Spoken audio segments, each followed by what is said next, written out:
আমি মোহাম্মদ ইব্রাহিম মজুমদার, সাবেক chairman আমদাসার TOP.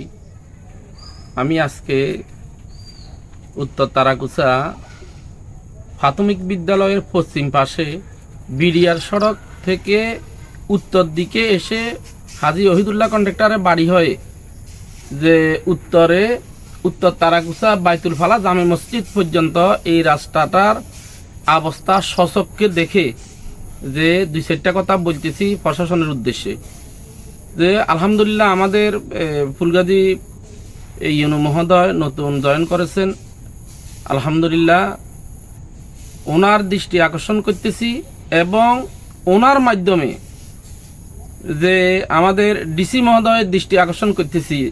যে রাস্তায় দাঁড়িয়ে কথা বলতেছি, আমার মনে হয় ফানি হলে অন্তত হাঁটুর উপর পর্যন্ত এখানে কাদা। এই মসজিদটা 300 বছরের পুরনো মসজিদ। এই মসজিদ আল হাতিম হজ কাফেলা নিয়ে এলো ওমরাহ প্যাকেজ। সেপ্টেম্বর থেকে ডিসেম্বর 2026-এর জন্য বুকিং চলছে। বিস্তারিত জানতে আজই আমাদের সাথে যোগাযোগ করুন। মসজিদের আশপাশে 100 প্রায় 5 পরিবারের মতো আছে। সব পরিবারের মানুষগুলা মসজিদে আসা যাওয়া করতো। এখন এই কাদার কারণে মসজিদটা সম্পূর্ণ মুসল্লি শূন্য। এর বাদে এখানে স্কুল, কলেজ, মাদ্রাসা ছাত্ররা এখান থেকে যাওয়া একবারে তাদের জন্য দুষ্কর। পাশে জাফর ইমাম উচ্চ বিদ্যালয়, পূব পাশে, পশ্চিম পাশে আমদারহাট দাখিল মাদ্রাসা, এরপরে নুরানি মাদ্রাসা থেকে শুরু করে প্রাথমিক বিদ্যালয় থেকে শুরু করে আরো অসংখ্য অগণিত প্রতিষ্ঠানের মাঝখানে এই রাস্তাটা।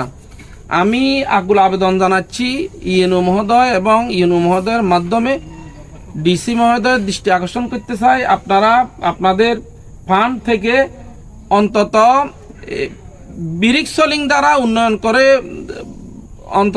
করে দিলেও মোটামুটি মানুষের দুর্ভোগ লাঘব হবে। তো এই জন্য আমরা